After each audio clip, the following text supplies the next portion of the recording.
Welcome to the Joy Work Show, the podcast that goes beyond the surface of business, right to the heart, to explore the real joy and the real stories behind success. Not just the moments of celebration, but the challenges that paved the way for them. Hiya, I'm Diane, and here we know that joy isn't just about the good times. Often, the greatest joy comes right after the greatest challenge. And today, I'm bringing you a story about courage, identity, and choosing a life that finally looks like yours. I'm joined by Suzy Stanton, an SEO copywriter who didn't just change careers, she changed the way she allowed herself to live. Suzy went from a career in law, stable, expected, praised, to writing words that help small businesses grow. But this isn't a story about switching jobs. It's a story about switching paths, switching beliefs, switching definitions of what success is allowed to look like.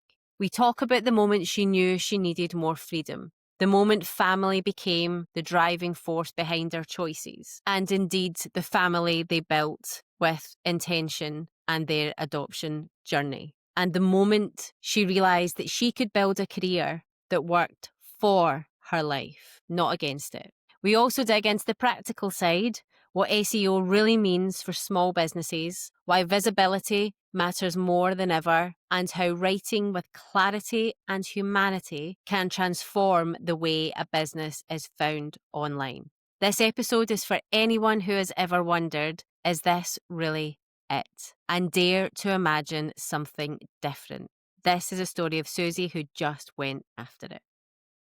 Hi, Suzy, and welcome to the Joy Work Show. I am so delighted to have you on today. And one of my favourite things is to learn about my guests exactly the same time as the audience, and I get to do that with you today. So let us all know who you are, what you do, and how you got here. Thank you very much for having me. My name is Suzy Stanton. I'm an SEO copywriter. My professional background is actually law.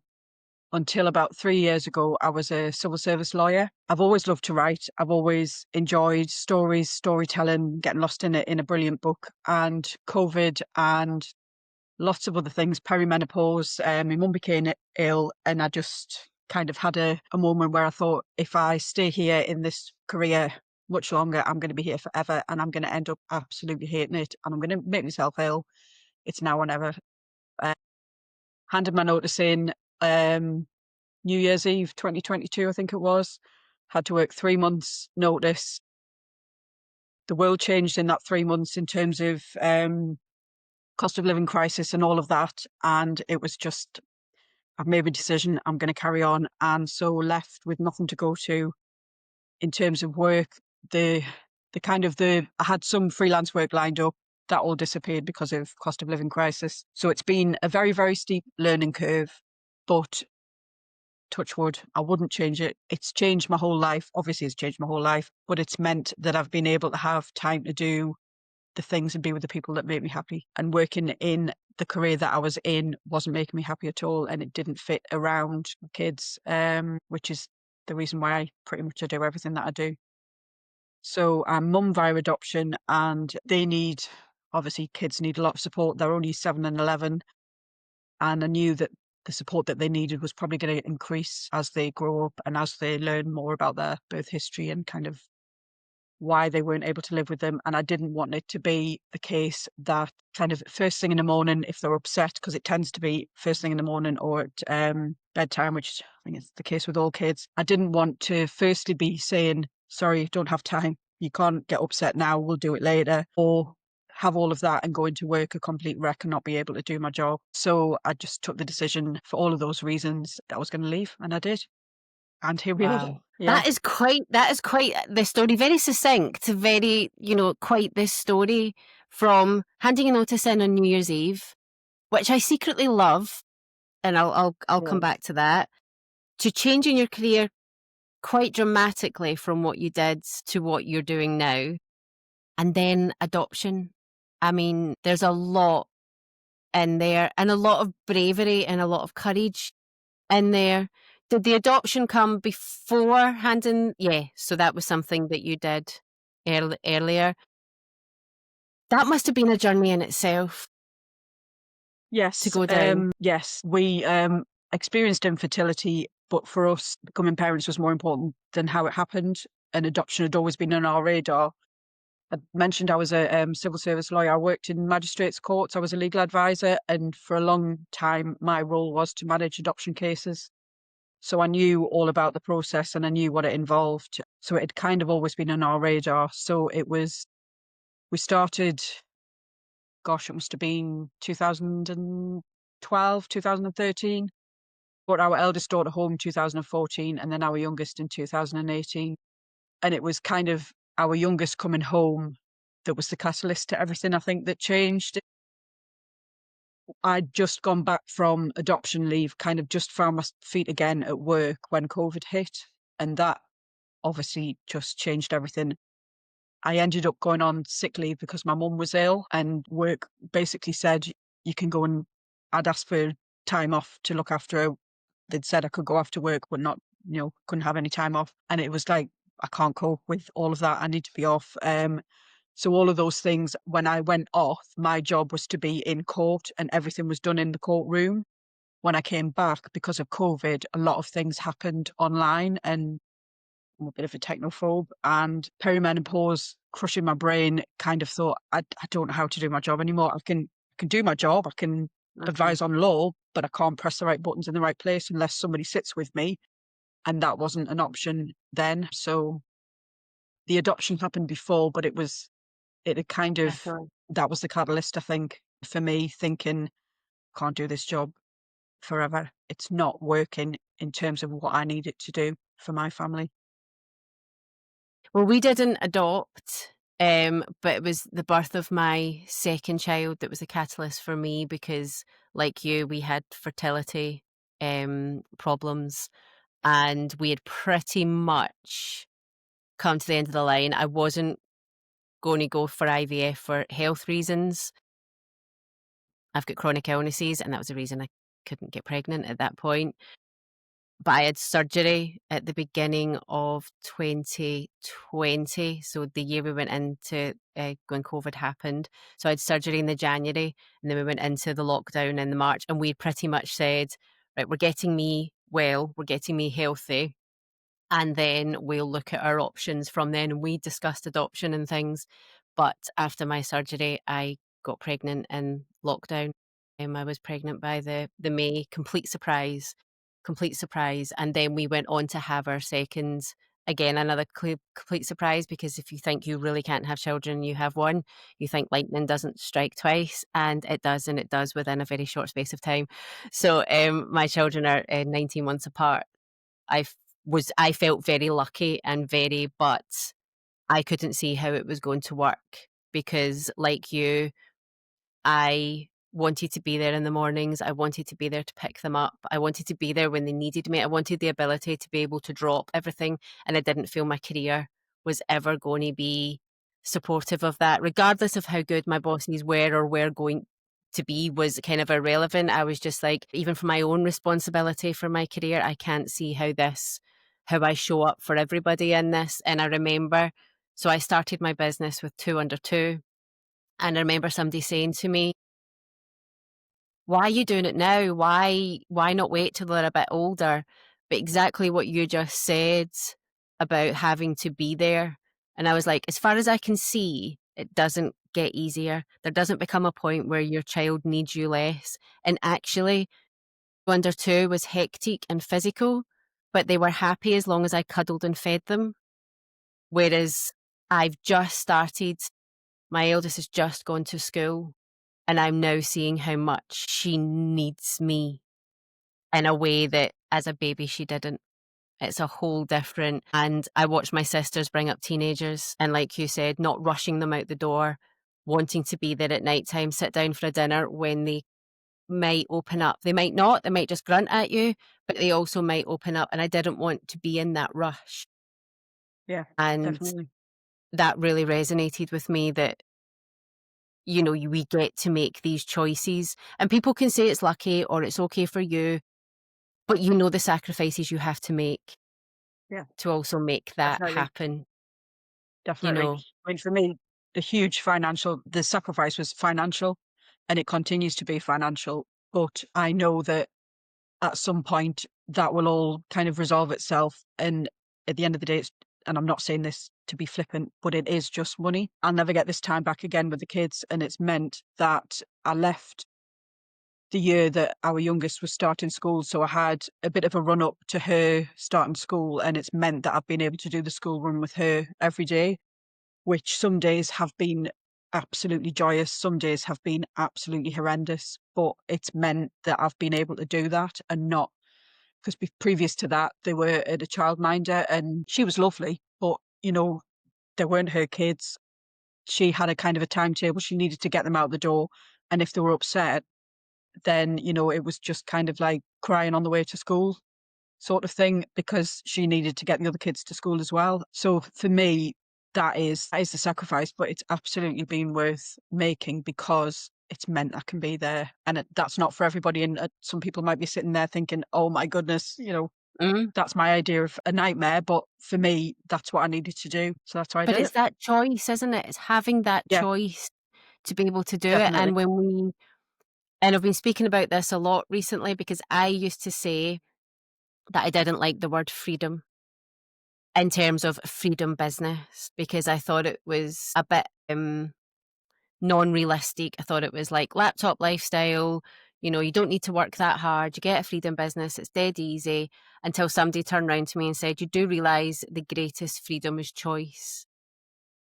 And I was like, okay, you've just put me back in my box now. And I do, because I always talked about I wanted to have choice. I think that's the greatest richness you can have, is having a choice of how you spend your time, how you raise your family, what decisions you can make for yourself. So I absolutely do want freedom because I absolutely do want to have that choice.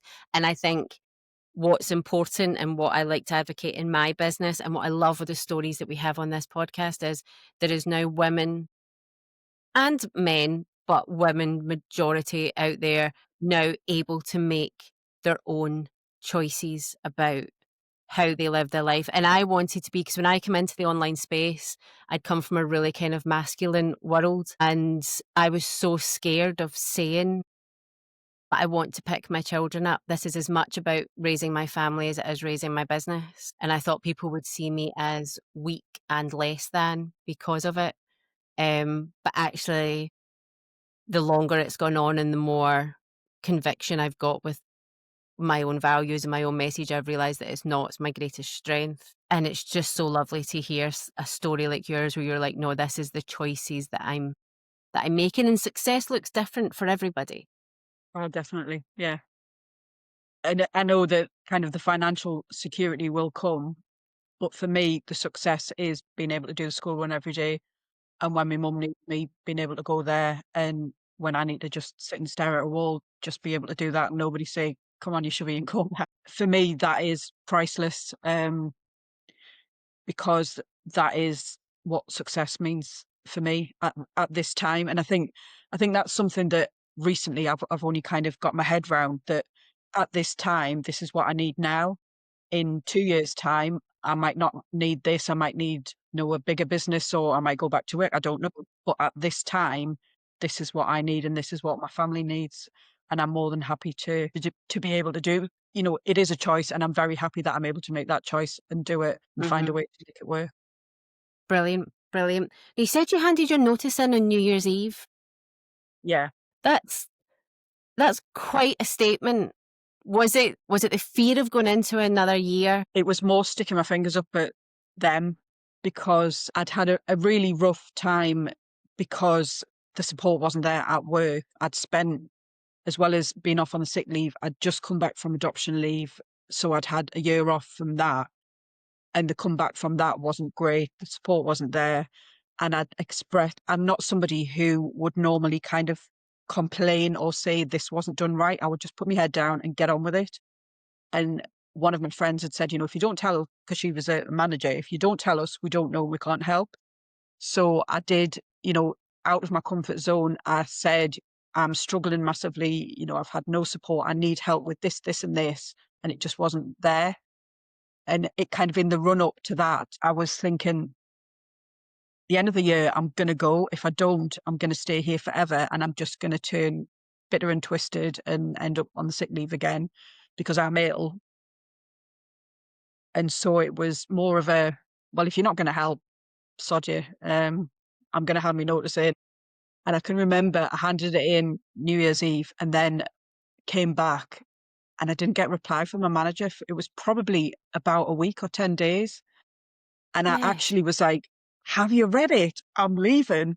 I need this date to have started now.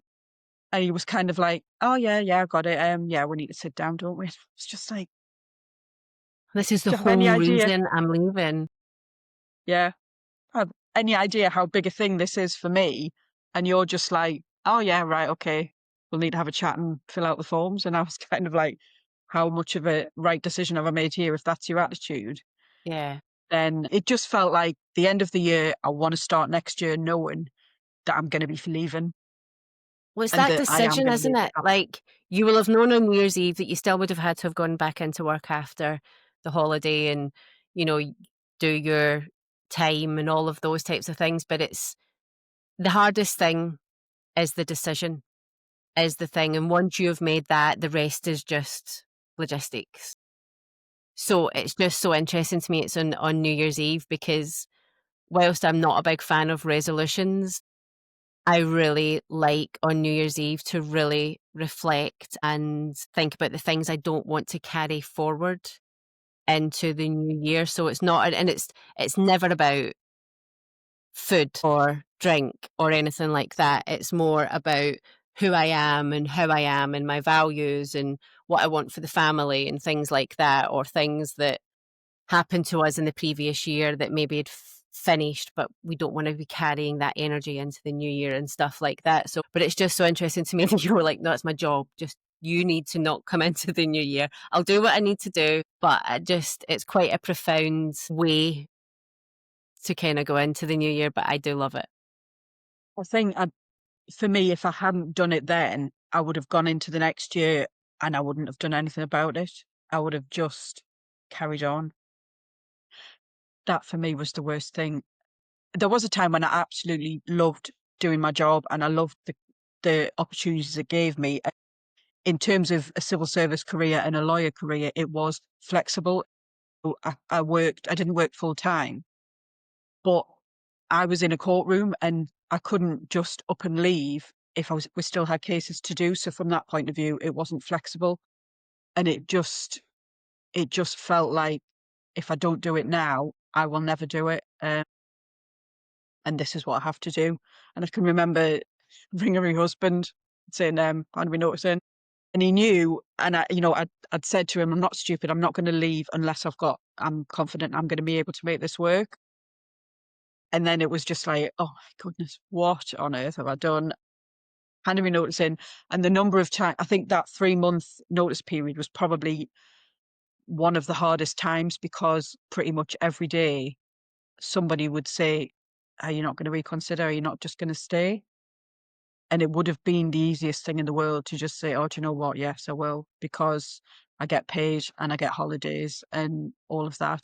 No, I had to kind of switch off from that because I suppose quite a big part of me was thinking, "Oh my goodness, what on earth have you done? How are you going to make this work?" And then another part of me thinking, "I'm going to make this work because this is the right thing to do." Exactly. I mean, it's just you get to that point, doesn't it? And so much of our journeys a little bit of parallels because when I started my business at the end of my second maternity leave, and you said earlier it was that now or never.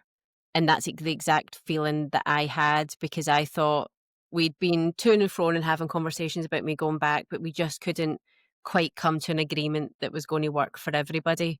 And I just remember the day, and I'd been having conversations with the company that I worked for, me going on and on and on. And even this final conversation, I went into it with no agenda. Like I had no idea where the conversation was going to go. My partner had no idea where the conversation was going to go. And just during that conversation, I was just like, I'm not coming back. The conversation had gone dry. There was no kind of way we could make it work. And it just went, and I just remember thinking, it literally is now or never. I could have easily agreed and hoped that the terms would have got better had I gone back. It would have been the easier thing to do. I was able to go back. They were allowing me to go back part-time. I was going to get paid, all the other things. I could leave and pick up from nursery, things like that. But I was just like, this isn't the life that we talked about. This isn't what I wanted and not the way I want to bring my children up. And the only thing I can compare it to, it was, even though I was terrified and literally I stopped working with them, and within 2 weeks I was like, I need to launch my business because I need to get this going. Like, that's how it went. And I remember thinking, this is terrifying. I have no idea what I'm doing. I have no idea. And I'm just going to have to hit the ground running and learn as I go, which is kind of the best way, I think, anyway. But I was like, it's scarier to go back than it is to make this leap. And that's when I knew I had to make the decision that I made, because like you, I knew if I went back, that would have been it. Because when do you get back off that hamster wheel? When does that, because by that, and then I thought, and then they'll go to school and then I'll be, and before you know it, you're just doing, and you've not created the life that you said you wanted to create. So I made the leap, and that was over 2 years ago now. So I'm still figuring it out, and I still feel like I'm hitting the ground running, that doesn't seem to change. Yeah, every single day. But, I get to take them to school, pick them up from school. I still have 2 days at home with my youngest. That will change next year. So, these times, like you said, this is this is the season I'm in just now. And and when I think, and I think you have to make those leaps, or else it's that sliding doors moment that, you can make, you go one way or the other. I'm the oldest of all of my friends, but I was the last one to have kids, so I'd seen all of them kind of going through the horrendousness of having to ring up work when the kids are ill and all of that, and thinking that's not what I want to do. No. And it's the pressure, isn't it? Because even if you have the best bosses in the world, if you want to do a good job, I had a very large team, so I always wanted to be there for my team, whereas I went back to work for 6 months in between my 2 pregnancies. Well, I actually went back pregnant, but they didn't know at first. But yeah, so I went back between my 2 maternity leaves. But even that I was leaving before everybody else was leaving. I was stressed. Like, getting to work was fine, but I was stressed on the way home, because I'm thinking, because we're very results driven. So it was like, oh, what's the result like? I was on the phone in the car, and safely in the car, hands free, not Yeah. breaking any laws. But yeah, it was just that constant and that rush. And then I would have to leave work at 4 to make sure that I was at the nursery before 6, because that's how bad the traffic was between where I worked and where I lived. So some days it meant I was there for 5, 5:15. Other days it meant I was running in at 10 to 6, which was never a nice feeling. It's not the time I wanted to pick my child up at. It wasn't, and I just thought, nobody's winning here. They're not getting the best of me at work. They're not getting the best of me at home. And I feel like a failure on all fronts. And this isn't how I want to feel. And that doesn't mean that I don't have days now where I feel like that. I absolutely do. There's days that, like you said, the school run doesn't go right and somebody's upset, or you forget something for school, or, all of these things, or, you've got a client call and you're not quite making it back in time. There's things that go wrong, but it's still a lot better than it was, because Yes, I'm definitely. in control of my own destiny. I can make the decisions. I can look after my clients the way I want to look after my clients and my children. And I wouldn't give it up for anything at this precise moment in time. And it works for the family. That's the most important thing. We decided that I was going to be the default parent. We sat down and made a full discussion, because my partner was more than willing to let me go back to work full time if I wanted to. But I was like, no, I need to be there. I need to have this. And I know he finds it hard some days as well, that, that's what it comes down to me, but I want to be the person that, in fact, nursery phoned him last week and I was like, how did they phone you and not me? How did that even happen? He was like, it's fine. It's not a problem. I was like, well, it is, because they should have phoned me. So, but yeah, it's that thing of, you have to be really honest with yourself about what you want to kind of build the life that we're building our lives. So you said you were a lawyer. So how on earth did you get into copywriting and SEO? I have always loved to write. I launched a blog after our eldest daughter came home, because there was nothing else like it around. Because when we started thinking about adoption properly, I wanted to know what it was like, what, the agency website said you do this, this, and then you get approved. But that isn't reality. I wanted to know the ins and outs of it, and there wasn't anything. So I started blogging, relaunched it as a magazine, a digital magazine when I was on adoption leave with our youngest daughter, and kind of thought, what can I do that is going to make money writing? Ideally, I would write a couple of novels and then the TV company would buy it and then make it into a film and I'll be a millionaire. But in reality, that's not going to happen. So I did a copywriting course, really enjoyed it, and thought, well, this is what I'm going to try and do. So I thought, I'm a copywriter. That's what I'm going to do. And then, yeah, didn't quite work out like that. It was a lot of, well, still figuring it out now, but I learned SEO through doing the digital magazine, because when I launched it, I had these brilliant articles from adopters sharing the information that I would have loved to have known when we first started thinking about adoption. Press publish, expecting hundreds and thousands of people to read it, and then there was like two, and I think most of that was my mum.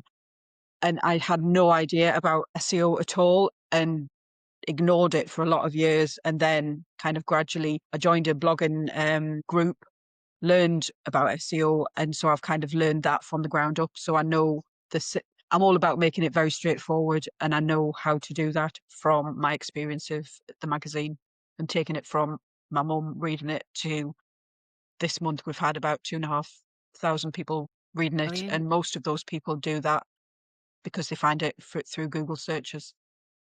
That's amazing. So And I that's think, kind of you go. that's where I got to where I am. Okay, amazing. So what amazes me with the SEO thing, and we've spoke about this on the podcast before, is that SEO, I think, to your general business owner or creative, anybody who is doing anything online, is daunting and they just don't know where to start with it. And it just seems so complicated. And what I love is there's more and more women, and it doesn't surprise me that there's more and more women, and I have a theory about this. There's more and more women trying to simplify it and make it simple and make it how approachable and that you can do it in your business. And I take it that's your approach. Absolutely. Because the perception of it is it's really, really complicated. It is really expensive to get help with. I may be kind of generalizing here, but I do get the impression that a lot of the companies who offer like ridiculous prices for SEO packages are male, and they want to make it sound complicated so that we kind of go, oh my goodness, excuse me. So yes, I want to simplify it and make it as straightforward as possible. Well, that's my theory. My theory is there's lots of companies ran by certain types of people who gatekeep things and make them VIP, and oh, you couldn't possibly do it. You'd need to be an expert, and then make it much more complicated than it actually is. And I'm not saying that you shouldn't invest in SEO. I absolutely do think you should invest. And I think it's one of those things that if you don't enjoy it and you don't want to learn about it, bring an expert into your business who can do it. So it's not about not bringing experts in, but I don't think we need to gatekeep quite as much as what has been done No, over the years, particularly around technology expertise. And it's of no surprise to me that there's now women out there saying, I can do this in your business and I'll do it at half the price of what those guys are doing it for. And I'll make it approachable and I'll help you understand it. and that's my whole kind of ethos about it is, yes, if you want to get somebody else to do it, but I think it's really important that as small business owners, we understand the basics of it first, so that you know when you're spending whatever money it is that you want to spend, that you're getting value for money and that they're doing what they should be doing. Well, that's it. I think it's really important throughout all of your business that you understand that even if you're like, well, I don't want to do that, like everybody should have an accountant or a bookkeeper. And I don't think anyone should bore themselves with doing that stuff. And I think it's one of the first things you should outsource, but you should still have the ability and the knowledge to question them because you just can't not you can't trust, that's not the right thing, but you know your business and you know where you want to take it. So you need to have the ability to ask the right questions, to have the knowledge, to know how it works. So even from an accountant through to SEO, social media, whatever you're getting help with within your business, you want to know kind of how to do it anyway, but I'm actually going to outsource that because my time's better spent doing this. But you want to be the CEO of your business. So you want to make sure that you understand it and you're able to almost run the people that you outsource like they are your team and how you would, the results that you want to get out of it. So I think it's really important that we get the knowledge, even if it's something that we're like, yeah, I'm still going to outsource it, but yeah, teach me how, teach me what it means, teach me how I can use the keywords, how can I get onto Google, how can I get onto these things? Because it's only then that we have proper control and understanding of our businesses. And ultimately, if it gets to the point that we can't pay for those things, we can still Do it have an yourself. impact on our business with it. So what do you think are the biggest kind of myths about SEO that people get caught up in when actually it could be a lot more simple? It is very complicated, and the AI is taking over everything, which, yes, it is changing how it's changing how search engines use results and things, but fundamentals haven't changed. And the basics are straightforward. SEO is about attraction. It's about attracting your ideal client with the words and grabbing Google's attention with the words on your website. So if you are, for example, an infant sleep support counselor and somebody's typing at 2 o'clock in the morning, why won't my 2-year-old sleep? If those words aren't on your website, you're not going to be found. And it is as simple as that. Having the right words on your website in the places that Google looks for it. And I think that's what people miss. And that's what they think, think it is so much more complicated. And it's all about technology and figures and statistics, which it can be. And it can be about words that, I don't understand and I have no desire to understand. But fundamentally, it is about having the words that people type into Google on your website so that you can be found for it. And I think a lot of particularly if you're doing your website yourself, which as small business owners, a lot of us do, Mhm. you want you want to reflect what it is that you do rather than the keywords. So one of the biggest kind of mistakes that I see small business owners making is in that kind of the headings, saying what it is that they do, but not saying what it is that they do. They're Yeah. using how they want to make you feel, but that isn't what people would be typing in. So it's as simple as doing the research to find out what words people use when they think about what it is that you do and making sure that they're in the best places on your website. And I think because people think it's just so complicated, they then don't even start, or they think it's just going to take so much time to do. And I've had a number of clients recently because I have a membership where we do 20 minutes every fortnight. Come on, say what you're going to work on, and that's it. You work on that. And the number of people who've done that and said, I can't believe how much I've got done in 20 minutes because it's focused time. And even if all you can do is 20 minutes every fortnight, that's better than not doing anything at all. I So think that's I'm the all thing for with breaking it down. I think this is the thing with websites, and this comes up again and again and again, that I think people are so scared of it and so scared of breaking their website or doing something wrong or anything like that, where actually you can't, everything can be fixed. But it's that thing of understanding that if you think, well, I'm going to set aside 20 minutes every Monday morning to do my accounts, I'm going to set aside half a day every week to do my content, I'm going to all of this stuff, your website and your SEO can be exactly the same. You can literally, like you said, 20 minutes every fortnight, every week, whatever suits you. And you just go on and have a look at your headings, check, even things like checking your links. Because so often we don't even know that they're broken or something's happened to them or they're not going where we thought they were going. Or we look at our website and be like, oh God, I forgot that was still on there. That should be off there now, and things like that. So if it was a scheduled small focused amount of time. And then because I think people think when they think website, they're like, oh my God, I'm going to spend days. It's going to take me days to build my website. I'm going to have to and I've never got time for that. So it always goes to the bottom of the list. Yeah. And don't Whereas even if you, start then. yeah, whereas if you see it as something that you just kind of tend to, like watering your plants, that Yeah. I shouldn't do that because I kill plants. But yeah, just something that you tend to, that is just, a part of your week. Just have a check of your website, see where everything's up to. And it doesn't all need to be done at once. It No, could be, definitely not. and it should be an ever evolving thing, as should your business. And it's never done or perfect. No, definitely not. And I think a lot of people think of visibility in their business as being showing their face on social media, Yes. which yes, it is.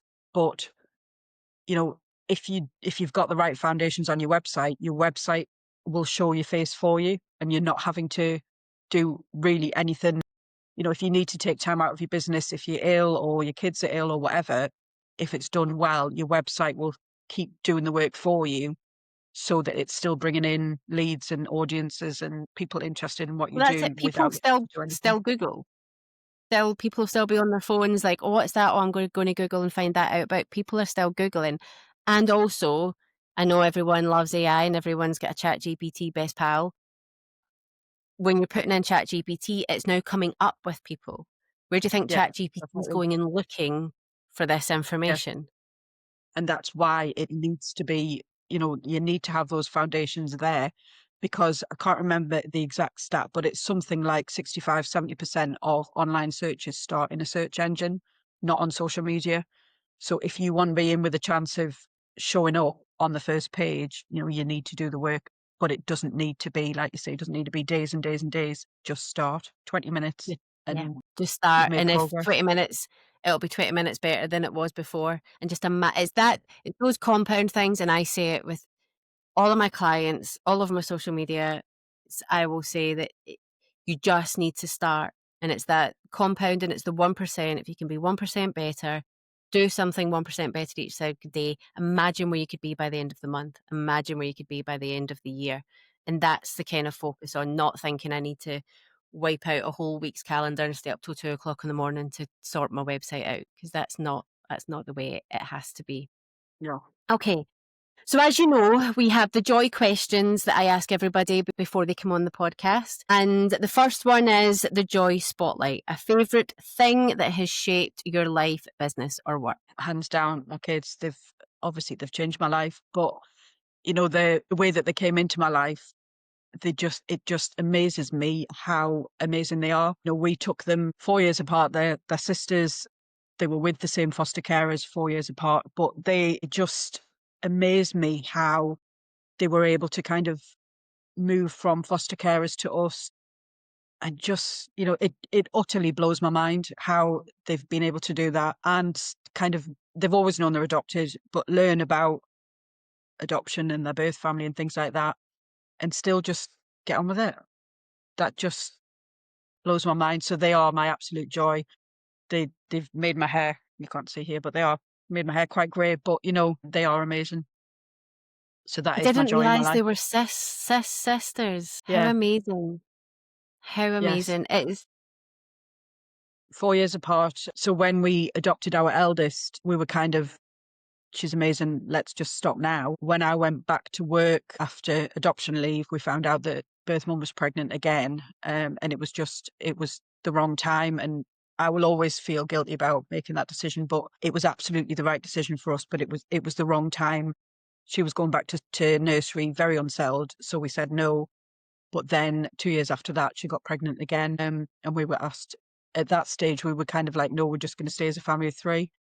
So it was very different circumstances. It was much more settled. And we were like, absolutely, yes. So us oldies became parents again, because my husband and I are, old compared to a lot of people, but a lot of adopters are, because of the Well, route it's that takes you circumstances, to isn't it? adoption. Yeah. But I wouldn't change it for the world. I'm a very different parent than I would have been had I been 20 years younger when I first became a mum. And I think I'm a better parent because of it. So yeah, they are full Yeah, I'm sisters and they are amazing.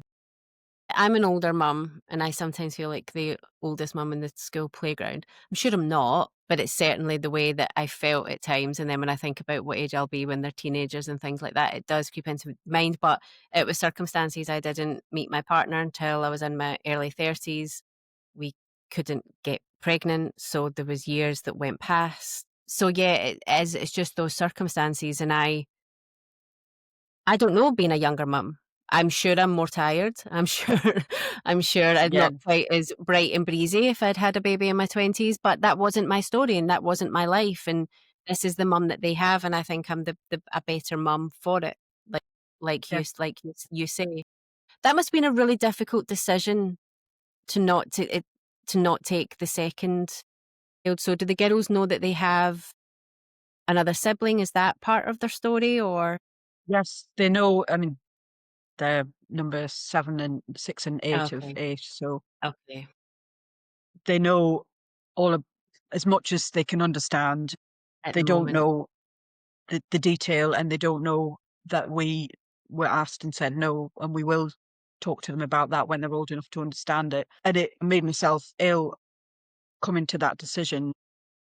And it's the kind of situation I can remember when our eldest daughter came home. You have to have lots of statutory visits, and there was the health visitor and the reviewing officer and our social worker, and I was playing with our daughter on the floor, and I overheard them talking like, well, if there's another one, will she say, will they be considered? And the social worker was like, yes, definitely, yes. So, there was a lot of pressure on us because I think everybody just assumed she would, It's a they would, given, she'll they do would it. have been a newborn baby. Why on earth would you say no? And that felt like a lot of pressure, but it was just the wrong time. If we'd said yes, it would have disrupted our eldest daughter more than what she already was. She'd just started nursery, she was struggling with that, and it just felt wrong. But I will always feel guilty about saying no, because it isn't the case where, if it doesn't happen naturally, that's the way that it is. You're a single child. We made the decision that she couldn't live with a sibling, and that felt huge at the time. But as time's gone on, I know that absolutely was the right decision. And seeing her now with her sister, she would never have had the opportunity. We would not have gone for three. That would Yeah. have just not happened. And seeing them now, it was absolutely the right decision to make. Well, it's that thing is you have a responsibility to the child that you and I obviously I've not adopted. I think it's one of those things you cannot even begin to understand unless it's something that you have done. So, but as a mum, I just think that responsibility of that having that child and knowing what that child had already been through before they came to you. And I think I used the word brave and courage at the start of this conversation. And I think to have the bravery to say, no, for this child, this is the best decision, and try and not to think about the other child that you're saying no to because it's so emotive, and that's not, and the only thing I can compare it to is I found out I was pregnant with my second before my first even got to her first birthday. And obviously, there was a part of me that was over the moon because I never dreamt I could get pregnant once. Never mind, we tried for like 5.5 years. I didn't think this was ever going to be part of having a natural pregnancy. But I also cried for 4 days because I thought I was taking away the babyhood of my first and felt that responsibility so heavy that like she is still going to be a baby when this new baby is here. And I wanted to have a baby so much and now I'm going to have to. And it was all just too much, and I felt that responsibility then, so I cannot imagine the responsibility that you felt. I mean, this might sound really strange, but for me, the worst part was telling our social worker, because I thought she would be so let down by that decision. We were extremely lucky because our social worker for our eldest daughter was absolutely amazing. She felt like a member of the family by the end of it. And for me, that was the worst part because I thought she would be so disappointed in us. And she was absolutely amazing. She was like, if it's not the right time, it's not the right time. And it's better to say that now than getting closer and realizing it, or saying, oh, yes, it's a newborn baby. Absolutely. Of course, we'll take them. And then things starting to fall apart. So for me, that was the worst bit. And once we talked to her and she was like, no, if that, if that's the right decision for you, then that's the right decision for you. Then it started to feel a lot easier. But it was just, whichever way we went, it felt we were letting somebody down. But at the end of the day, like I say, our priority was our eldest daughter, and that had to be Mhm. the factor. That had to be the deciding factor. Absolutely, absolutely. And then her sister came along, and two She's a girls little is special, whirlwind. isn't it? Yeah, it is. I mean, they fight like cat and dog, like all Yep, sisters do. yep. But when they get on, it is just, you can be having the worst day in the world, and then hear, particularly our youngest's laugh, is just amazing. Yeah, we're going through And that. that, Mine are still young, mine are still wee, but we're definitely going through that at the moment of just hearing that laugh, and they miss each other, and they can't wait to see each other, and they both went to the same nursery, so it was quite the transition. And the eldest not being wow, there in the summer and then going to school and things, which has gone better than we thought, but there's still days. And when Jamie's at home with me on a Thursday and Friday, she's always like, "Mummy, when is Ellen coming home? I just want her to be home now." And, so it's very, very special. And I feel very, very lucky and grateful. That is one I quite often say I don't believe in luck. I think you make your own luck. But when it comes to my girls, I feel very, very lucky. And there's no other way to, yeah, dis know kind what of you mean. describe that. It's such a beautiful journey that you've been on, and there's so much bravery and courage in it. I know I keep saying it, but I think it just astounds me when people are able to show that strength and make decisions for themselves, for their families, and that's kind of peppered throughout your whole story, which is why I was so fascinated about the New Year's Eve thing as well, because that's quite I just need to do it. I just need to, and that's kind of how I make my decisions. I need to pull the plaster off once it's once it's done. Okay, the second question is the inspired by joy, a book or mentor that's just never quite left you. I can remember reading a book by Annie Ridout called Freelance Mum, when I used to take my daughter to dance classes and I read the book on my phone. And Annie is a writer. She used to be a journalist. And the book is about making a career other than kind of the standard career as a mum, and working as a freelance. And it's not something that had really entered my head until that point. And I can kind of remember sitting there thinking, I could actually do this. This is something that would work. And I've followed Annie for a lot of years since then. And kind of that book is what changed things for me, and put the seed in my head and made me realize that women do it all the time. They leave their careers and then create another career on their own terms. She also wrote a book called Shy. I am very shy, and I can remember vividly when I was early days of my career as a lawyer, I'd applied for a promotion, and the big manager had kind of said, well, some people think that being shy is an illness. I don't think that. But if you're wanting to go anywhere, you're going to have to get rid of your shyness. That made me think, oh, yes, let's just throw that out the window and not be shy anymore. And that had a massive impact on me as an adult, in my whole career. But reading her book kind of turned things on its head as well, and made me realize that being shy is part of who I am. And in a lot of ways, it's one of my strengths. So those two books from her have always stuck with me over the last few years, kind of fueled what I do, I guess. Did you read the Freelance Mum before you left your job? Yes, yes. Did you already know about Annie then, or what made you read that book? Can't remember how I came across her. It will have been on social media. And then I joined her Facebook group. It was a free group just about, writing, and kind of the seed was already there of that's what I would like to do. But I didn't think I would ever be able to make it into a reality. But reading the book, and it kind of gave you ideas as to the kinds of things that you could do on a freelance basis.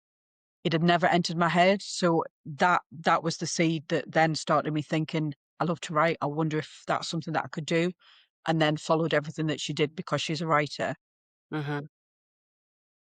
And she created some online courses, and that again that planted a seed about, well, perhaps that's something I can do. So without that book, I don't think I would have looked into or started thinking about or planning or anything, Well, it's the belief, leaving my isn't job. it? It's the seeing. If somebody Yeah, can show you a path, if you can see that somebody's walked a path, and you have that belief then, and you have to kind of see yourself doing it, or it becomes You think, "Well, I never could because who is there's no other mums doing this, there's no other people who have a life like mine doing this." Whereas if you get the proof, if you're shown the proof, you're like, "Maybe I could. Maybe this Yeah, could be something that I can do or I could do," and it does open up the doors and the possibilities. because there's nobody like my sister she was at the time worked for herself. She's a seamstress, and she kind of gave up her paid job when she had children, and that for me was always an inspiration. But she sewed, and I that gene completely passed me by. I am not in that way creative at all. So for me, it was like, well, that's the only kind of thing that you could do. She sews, I can't do that. So I kind of dismissed that as ever being something that was going to be possible for me to do until I read the book. And then it wasn't overnight, that's it. But, things then started to take shape in my head and started writing more. And it came across lots of other people who then inspired me as well. But it was that book that really shifted things for me. It's so interesting when people and the timing of things as well. When we come across these things, there's definitely a master plan sometimes somewhere as long as we're open to listening to it, I think.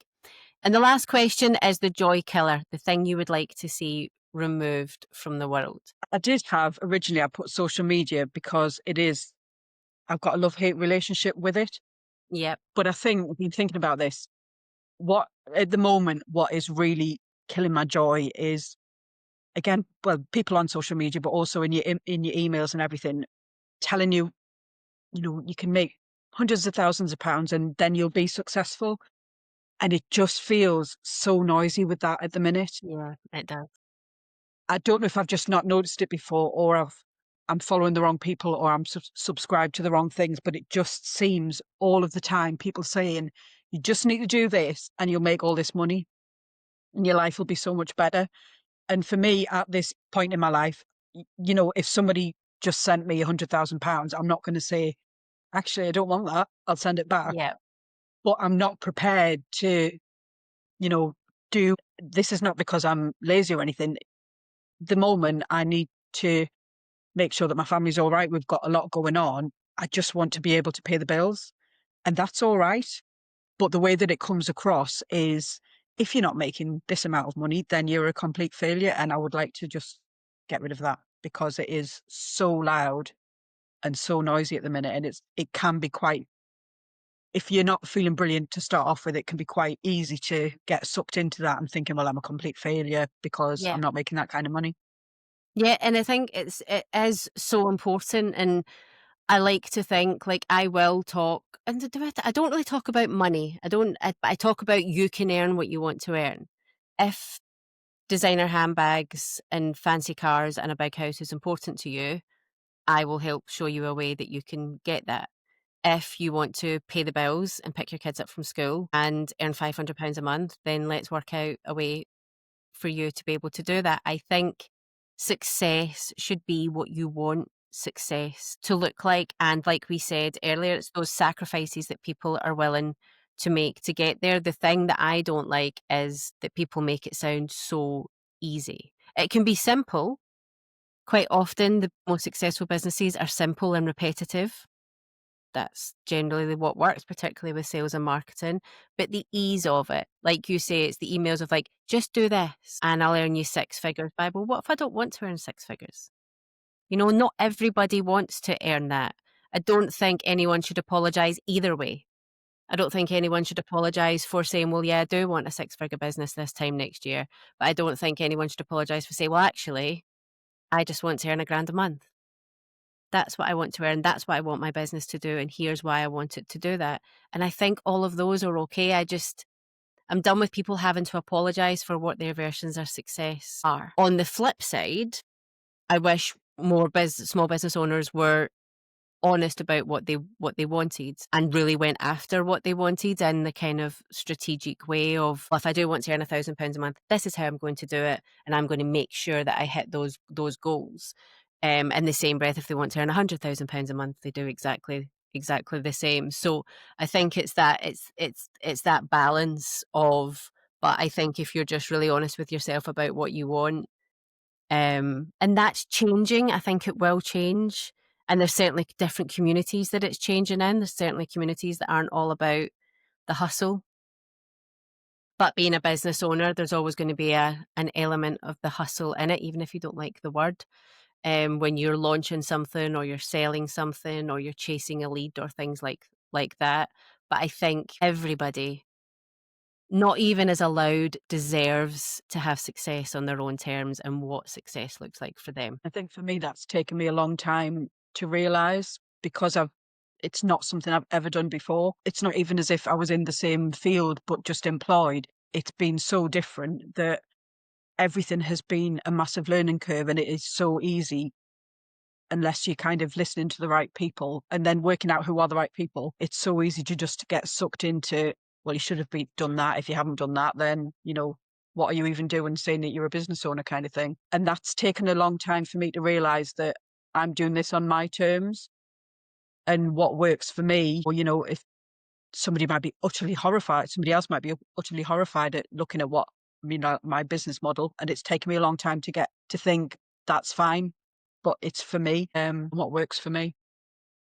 And that's super important, but we can build the business that we want to build, and it can be profitable and it can be effective and it can make us the money that we want to make, but it also can feed our lives, and that is allowed, that is absolutely allowed. And I think that's a really important message for all business owners to hear. If people want to come and find you and connect with you, where should they come? I'm in on Instagram, wishwriting1, and all the links are on there too. I've got an adoption account as well and my website and everything, so it's all on there. Perfect. I will put all the links in the show notes. But before you go, I ask everybody the last question, which is, what would you like your joy legacy to be? I think just showing that you can do things on your terms, and what is joy for me is my family and creating a life around that. That might not work for somebody else, but doing it your way and defining joy on your terms, not what somebody else says that you should feel about it. Amazing. Amazing. And as I say, I've used two words since the start of this podcast, and brave and courage is coming up time and time again. And you're being so brave and so courageous, building that life for your family and the life that you want. And I think you should give yourself a lot of credit for it. Thank you so much for joining me today, Suzy, and sharing so kindly your story with us. I'm sure there's lots of people that this conversation is going to benefit. Thank you so much. Thank me.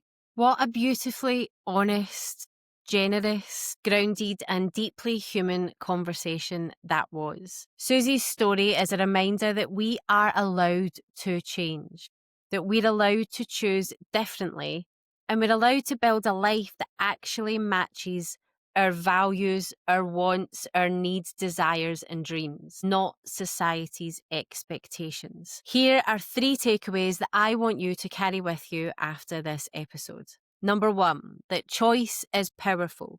You're allowed to rewrite your path at any moment, at any point, even when you've invested years into something that no longer feels like you. Choice is the ultimate rich, and I want you to have a life that is full of richness. Number 2, success isn't a title, isn't a thing, isn't stuff. It's alignment. It's the freedom to live, work, parent, and exist in a way that feels good in your bones, in your real life, not just good on paper. And number 3, visibility matters, but so does voice and showing up as you. SEO isn't just about being found, it's about being understood, being heard. Your words, your message, and your story are strategic assets, but only when they sound like you. Suzy, thank you once again for your courage and your honesty in sharing your story and your reminder that freedom often begins with one brave decision. And thank you to you listening today. I always appreciate you spending time with the Joy Work Show. If today's episode sparked something in you, trust that feeling. It's telling you the truth. I would love for you to like, subscribe, join us here at the Joy Work Show. It takes 2 seconds on whatever platform you're on, and it really does make the biggest difference of us bringing more of these stories and sharing these stories in far and wide as you can. Thank you so much for joining me today, and I'll see you next time on the Joy Work Show.